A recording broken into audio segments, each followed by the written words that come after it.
So hari ini kita akan masuk calculate central tendency for group data. So untuk group data, kalian dengar, bukan sebelum kamu tengok. Untuk group data, yang ini dia punya data. Data dia dalam bentuk kelas selang, kelas interval X1 hingga X2, X3, X4 dan seterusnya. And then frequency. So itu beza antara group data dengan ungroup data. So kalau ungroup, satu yang berterabur, satu lagi dalam table, tapi dia bukan dalam kelas interval. Kelas interval hanya untuk group data. So kita tengok formula dalam calculate central tendency untuk group data. So dia ada 8 formula: mean, mode, median, first quartile, third quartile, interquartile range, decile, percentile. So kita akan tengok satu-satu. So untuk mean, formula dia X bar sama dengan summation Fx bahagi dengan summation of F. Hasil tambah F darab X bahagi dengan hasil tambah F. So kamu kena darab F dengan X, F darab X, F darab X, F darab X, F darab X, and then tambah semua, baru bahagi dengan hasil tambah frekuensi. Tambah semua frekuensi, bahagi dengan yang itu. So apa tu X? So X ialah titik tengah. So kamu kena cari dia punya titik tengah. Contoh X1 hingga X2, dia punya titik tengah. Titik tengah sama dengan apa? X1 tambah X2 bahagi 2. So cari dia punya titik tengah untuk setiap kelas. So kamu akan dapat dia punya X. Yang kedua adalah mod. Mod sama dengan L tambah D1 over D1 tambah D2 darab dengan C. So formula dibagi, so tak payah hafal. Yang penting kamu kena tahu apa tu L, apa tu D1, apa tu D2 dan apa tu C. So apa tu L? L ialah ni L, lower boundary of respective classes. Kalau kamu tengok semua formula, mod, median, first quartile, third quartile, decile, percentile, semua ada L. Jadi first kali kamu kena tahu apa orang punya kelas. Cari dia punya mod class, median class, first quartile class, baru kita boleh tahu apa dia punya L. So macam mana mau cari L? Contoh, ini examples ya. Contoh yang ini ialah, ini adalah mod class. Contoh mod class. Mod class. Macam mana mau cari L? Mau cari L? L sama dengan dua benda ni kamu tambah.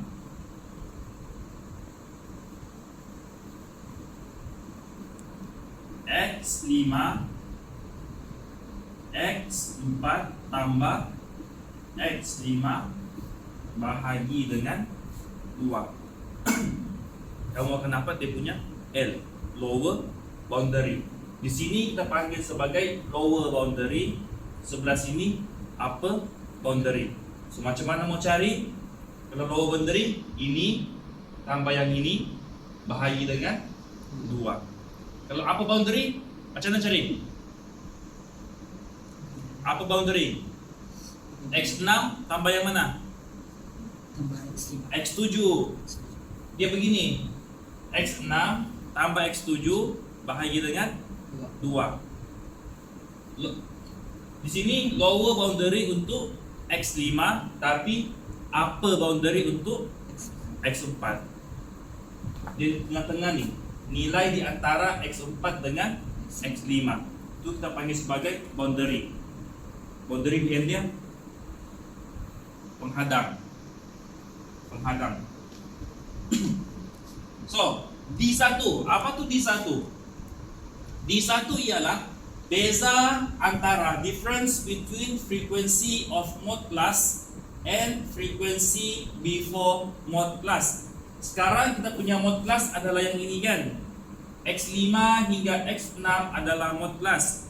So D1 ialah beza antara frekuensi mod plus. Berapa frekuensi mod plus? Berapa? Tengok dari table ni. Berapa dia punya frekuensi?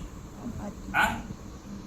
4? Maksudnya aku dapat 4. Tiada nilai pun sini. Inilah frekuensi dia, F3. D1 sama dengan F3.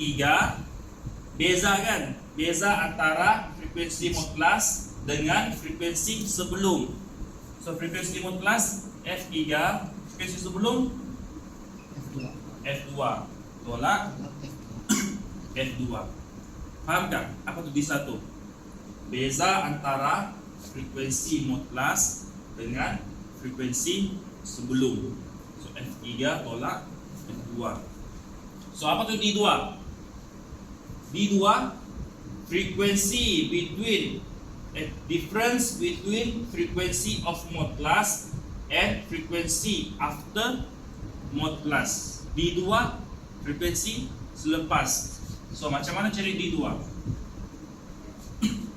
F3 beza antara frekuensi mod plus dengan frekuensi selepas. So itu kamu akan dapat dia punya D. And then satu lagi C. C pun sama. Setiap formula ada C. So apa tu C? C ialah size of class. Kamu jangan kira bilangan ni 1, 2, 3, 4. Salah. Size maksudnya ialah C sama dengan X1 hingga X2. Berapa bilangan dia? Ada berapa bilangan? Contoh 5 hingga 10. Contoh 5 hingga 10. So kita ada 5, 6, 7, 8, 9, 10. So C kita ada 5. 1, 2, 3, 4, 5, 6. So C ada 6. So itu adalah C, size of class. So next kita tengok median. Formula median. Median, first quartile, third quartile, decile, percentile. Kalau kamu tengok formula dia, semua hampir sama. Yang berbeza hanya pada di sini. N/2, N/4, N3N/4, Mn/10, Mn/100. So macam mana kamu mau tahu? Median tengah-tengah. So sebab itu dia N bahagi 2. N ni apa? N itu apa? N total sample. N sama dengan total frequency. N sama dengan total frequency. Sebab itu jadi tengah-tengah. 10 bahagi 2, 5 kan? Tengah-tengah. Sebab itu sini. First quartile. First quartile formula dia yang ini. First quartile maksudnya sukuan pertama, suku. Sebab itu dia per dengan 4. And then third quartile. Third quartile 3n/4. Apa tu third quartile? Sukuan ketiga. Sebab itu dia 3/4. Tahu kan sukuan tu apa? Tahu kan suku? Suku tu per 4. So sukuan ketiga 3/4. 3n/4. Kalau second quartile dapat apa? Sukuan kedua sama dengan apa? Apa formula dia kalau second quartile? Apa? Ni Q2. Simbol Q. Q2 sama dengan apa? Apa formula dia? Sama saja ni. L tambah dalam kurungan 2n/4 tolak F bahagi Fm darab C. Tapi 2/4 sama dengan apa? 1/2 kan? Dia akan dapat N/2. N/2 sama dengan median. Sebab itu tiada formula untuk second quartile. Tapi kalau dalam soalan, dalam test dia minta second quartile, kamu jangan bingung. Second quartile juga sama dengan median. And then kita ada interquartile range. Interquartile range sama dengan Q3 yang ini, third quartile tolak dengan Q1. Decile. Decile maksudnya per 10. So decile simbol dia dm sama dengan mn bahagi 10. Sebab dia decile, so dia per 10. So apa tu m? M bergantung kepada berapa decile yang dia minta. Kalau dia minta 2, so sini akan dapat 2n. 2n per 10. Percentile sama juga, cuma dia per 100. Jadi kalau dia minta dia minta D5. Ini sama dengan apa? D5 juga sama dengan median. Kenapa sama dengan median?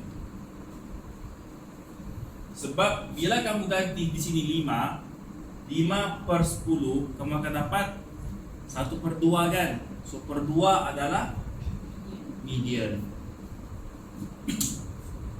Nanti dalam case study mungkin dia akan tanya, dia suruh cari D5 dan juga median, and then dia suruh explain kenapa jawapan dia sama. So, kamu kena bagi tahu lah jawapan dia sama sebab D5 dan median adalah benda yang sama.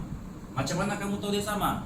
Sebab di sini bila kamu ganti 5 per 10, kamu akan dapat per 2, 1/2, di mana 1/2 adalah median. And then apa tu F? Dalam formula ada F besar. Apa tu F? F adalah cumulative frequency of respective classes. Cumulative frequency before respective classes. Apa tu cumulative frequency? Macam mana cari cumulative frequency? Kamu sudah jumpa kan? Yang ini semua kamu sudah belajar. Macam mana cari cumulative frequency? Cumulative frequency. Mau cari cumulative frequency, first kali kamu ambil nilai yang ini, F1. And then seterusnya yang ini kau tambah. Kau akan dapat F1 tambah F2. Mau cari nilai sini, ni tambah. Kau akan dapat F1 tambah F2 tambah F3 dan seterusnya. Yang ini tambah yang ini, kau akan dapat nilai dia. So itu cara untuk cari cumulative frequency. So habis formula. So kita pergi kepada contoh soalan. Calculate the following given the data, class interval, frequency. Find the following: mean, median, mode, first quartile, third quartile, interquartile range, D4 dan juga P60. So, first kita tengok mean.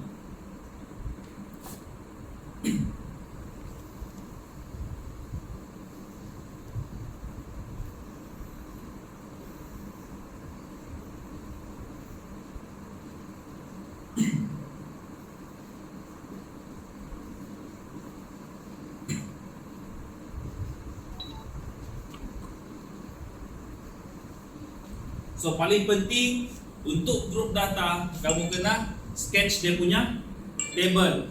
So table yang ada class interval ada midpoint,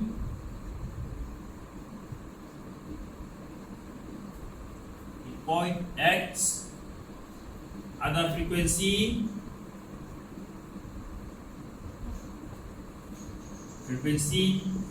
F, and then ada lagi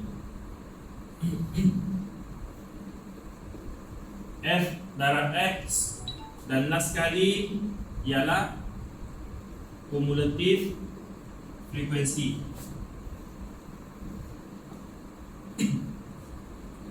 So asal table dia bagi kelas interval dengan frekuensi, so kamu kena tambah satu midpoint, sebab dalam formula ada midpoint. So tambah midpoint, lepas tu frekuensi, lepas tu F darab X, sebab dalam formula F darab X, dan last sekali kumulatif frekuensi. So kita start 2 hingga 4. So apa dia punya midpoint? Macam mana cari midpoint? 2 tambah 4 bahagi 2. So kamu akan dapat 3. Ni, tengok ni. Midpoint X1 tambah X2 bahagi 2. Frekuensi 3. F darab X, F darab X 9. So kumulatif frekuensi 3. Kumulatif start dari frekuensi 3. And then 5 hingga 7, 8 hingga 10, 11 hingga 13, 14 hingga, so 5 hingga 7, 6, 9, 12, 15. Frekuensi 3, 8, 7, 5, 3. So 6 darab 8, 8, 9 darab 7, 63, 12 darab 5, 60, yang ini 45. So kumulatif frekuensi first 3, kemudian 3 tambah 8, 11 tambah 7, 18 tambah 5, 20, 3 tambah 3, 26. So baru kita cari dia punya mean. So mean X bar sama dengan hasil tambah F darab X. So kamu tambah semua nih, hasil tambah Fx, berapa jawaban dia? 7 kira.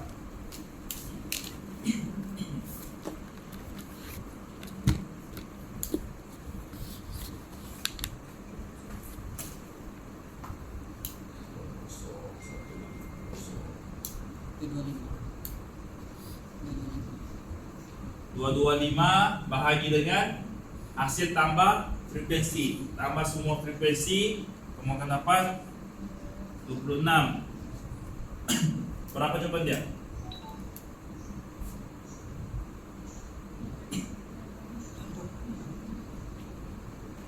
Arif, berapa jawaban Arif?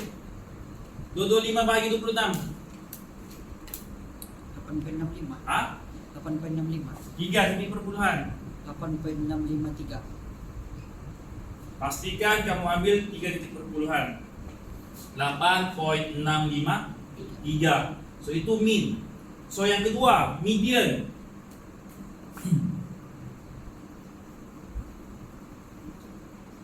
So untuk formula yang lain, median dan selebihnya, step 1 determine class. Kamu kenal pasti dia punya kelas, di mana terletak median. So macam mana mau tahu? Kamu rujuk pada formula yang di sini. Ni. Sini yang dia berbeza. So kamu rujuk di sini. Macam mana mau rujuk? So first kita mau median. Kamu ambil N over 2 TH. Yang ini kita mau determine dia punya kelas. Sama dengan N kita berapa? N total frekuensi. Total frekuensi 26. So 26 per 2 TH kamu akan dapat 13 TH. Yang ini maksudnya ialah frekuensi yang ke-13. Di mana kamu mau tahu frekuensi yang ke-13? Kamu rujuk pada kumulatif frekuensi. Refer kumulatif frekuensi. So ini kumulatif frekuensi. Di sini frekuensi dia baru 3. Di sini baru 11. So yang ke-13 di mana? Di antara sini. Di antara 18. Faham kan? Sebab kita mau sampel yang ke-13. So frekuensi yang ke-13 terletak di antara sini. Sebab di sini dari 11 ke 18. So 13 terletak di antara sini. So ini adalah kita punya kelas. Ini ialah kita punya median kelas. Penting ya, penting untuk kita tahu dia punya kelas. Sebab formula semua merujuk kepada kelas. Jadi ini yang paling pertama. And then lepas tu baru kamu masukkan dalam formula. So L, apa tu L? L ialah lower boundary. So macam mana mau cari? 8 tambah 7 bahagi 2. So kamu akan dapat 7.5. Dia kalau biasanya memang dia kurang 0.5 saja tuh. Kalau 8 7.5 lah. Tapi bergantung kepada sini. Kalau dia pilih perpuluhan, contoh soalnya dia bagi 0.5 hingga 0.7. Kamu kena tambah. Ini kamu kena tambah baru bahagi 2. Kalau yang begini senang. Ambil saja di tengah-tengah, kurang daripada 0.5. So L 7.5 tambah N 26 per 2 tolak F besar. Apa F besar? Kumulatif frekuensi before, sebelum. So ini kita punya kelas kan? Ini kita punya kelas. Dia punya kumulatif frekuensi adalah 18. Yang dia mau sebelum. So sebelum 11 bahagi dengan F. Apa tu F? Frequency of respective classes. So dia mau dia punya frekuensi. So berapa dia punya frekuensi? Frekuensi F. Frekuensi dia 7. Ini dia punya frekuensi 7. Darab dengan C. C size of class. So berapa size of class? Ada berapa size of class? 3. Sebab 8, 9, 10. So ada 3. So tekanlah kalkulator, kamu akan dapat jawapan 13 tolak dengan ni 2 per 7, 6 per 7 berapa? 7.5 tambah coba tekan Aaron 7.5 tambah kurungan 6 per 7. Ya. 7.5 tambah kurungan 6 per 7.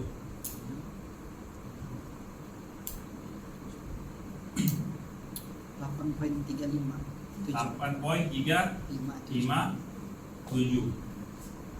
Pastikan bila kamu tekan kalkulator, kamu tekan itu satu kira dulu yang ini 26 per 2. Tekan sama dengan. Lepas tu tolak 11 sama dengan, lepas tu bahagi 7 sama dengan, lepas tu darab 3 sama dengan, kemudian baru tambah, kemudian satu. Jangan kira sekaligus. So kamu akan dapat 8.357. Macam mana kamu mau tahu jawapan kamu betul atau salah? So, pastikan jawapan kamu berada dalam range kelas. Sekarang dia 8.357. So dia di antara 8 hingga 10. Kalau jawapan kamu kurang atau lebih, jawapan kamu salah. Dia mesti berada di antara kelas, baru dia betul. So itu adalah median. Next kita tengok mod C. So mod, apa tu mod? Sampel frekuensi yang paling tinggi kan? Itu mod. So tengok di sini, yang mana paling tinggi dia punya frekuensi? 8 kan?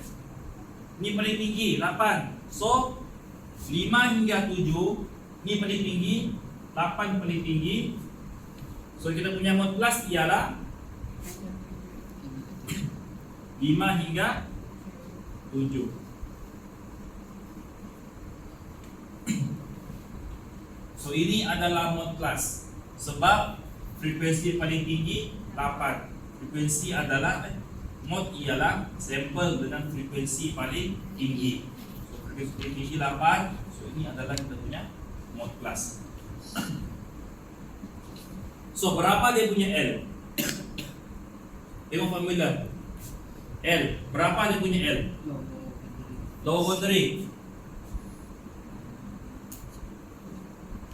Tolak saja 0.5. Kamu akan dapat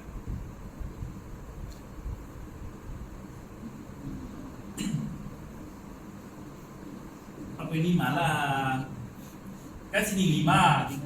Tolak 0.5 4.5. Tambah di 1 berapa? Berapa di 1? Apa tuh di 1?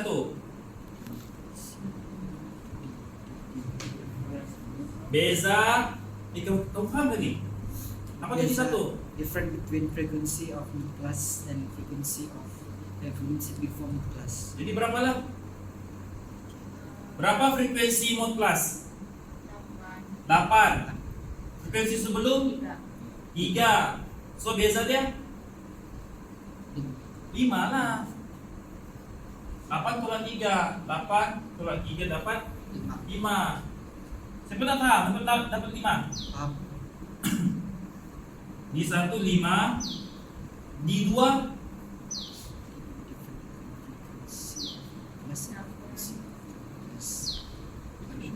berapa? 71. Di 2 1.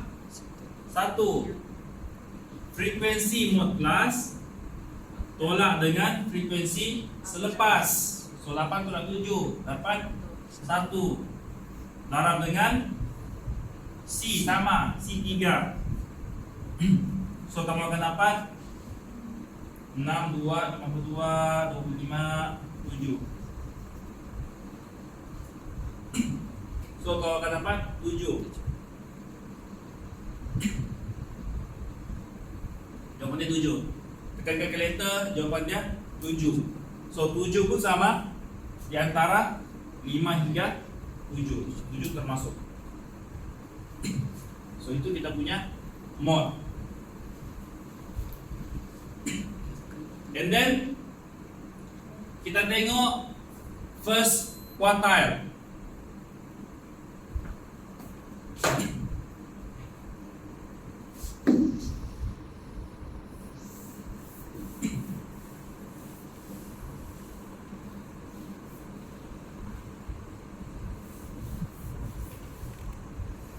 So first quartile, third quartile dan interquartile range saya akan tinggalkan sebagai latihan. Kita tengok decile. Macam mana mau cari D4? Sebab formula dia lain. Yang ini sama saja ni. Ganti saja. Dia ada M. So, sama juga dia punya step. Pertama sekali kamu kena identify dia punya kelas. Mesti kenal kelas. Macam mana mau cari kelas? Kita rujuk kepada yang ini. Ni. Mn per 10. Yang ini yang aku bulat, ni semua yang kita rujuk untuk determine kelas. So, Mn per 10 pastikan ada pH.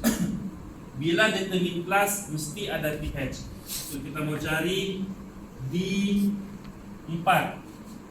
So formula sama dengan M berapa? M4 N 26 bahagi 10 pH. So kau akan dapat 10.4 pH. Kau akan dapat kita punya D4 pada frekuensi yang ke 10.4. So di mana frekuensi 10.4 kita rujuk pada kumulatif frekuensi. Dia terletak di mana? Sini baru 3. Di sini 11. Maksudnya 10.4 terletak pada di sini. So ini juga 5 hingga 7 adalah kelas D4. So kelas D4 juga terletak pada 5 hingga 7. So kemudian baru kita masukkan dalam formula decile. So berapa dia punya L? L nya berapa? 4.5 tambah M 4 M bergantung kepada soalan N 26 per dengan 10 tolak F. F itu apa? Kumulatif frekuensi sebelum. So berapa? So berapa nilai dia? Tengok table. Berapa nilai dia? Kumulatif frekuensi sebelum. Dia punya kumulatif frekuensi berapa? 18. Kumulatif frekuensi 11. Tengok ni Arif, ini kita punya kelas. Ini kelas. Dia punya kumulatif frekuensi 11. So yang kita mau sebelum. So 3.